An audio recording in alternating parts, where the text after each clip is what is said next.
Üllatus, üllatus, ka sel nädalavahetusel on väga palju muusikasündmusi toimumas.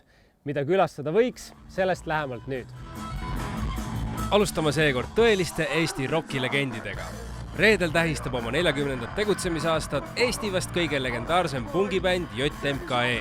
Klaase saab nendega kokku lüüa ja rajut muusikat nautida, seekord Viljandis klubis Konservatoorium. Samal õhtul astub aga Pärnus Postipoisi Trahteris üles Eesti punkrocki legend Singer Vinger, tuues lavale terava huumori, ühiskonnakriitilise iroonia ja energilise live-elamuse. Kes asub aga Tartus, saab minna muusikabaari Race, kus Sõpruse puieste esitleb oma uut vinüülplaati Paneelide puhtus ja ilu.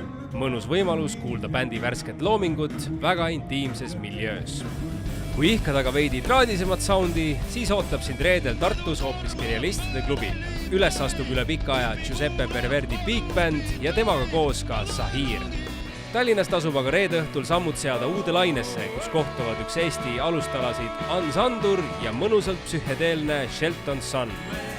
Kui nädalavahetuse lõpuks veel jõudu alles on, siis tuleb aga pühapäeva pärastlõunal istuda Sadulasse ja sõita rattaga Värska laululava juurde. Aset leiab rattafesti lõpupidu ja laval alati energiline Sadu.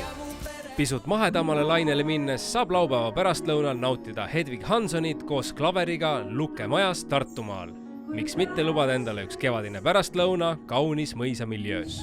Samal õhtul esinevad Kaisa Ling ja Rene Paul Tapa kultuurikojas oma rändprassingu kavaga, mis ühendab hea muusika ja huumori vahetu kontserdi elamusega. Pühapäeval saabub Tallinnasse Paavli kultuurivabrikusse aga Itaalia grupp Ike. See on elamus, kus kohtuvad nii džäss kui elektrooniline live-muusika ning miks mitte panna nädalavahetusele punkti just sellega. Mõnusaid muusikaelamusi!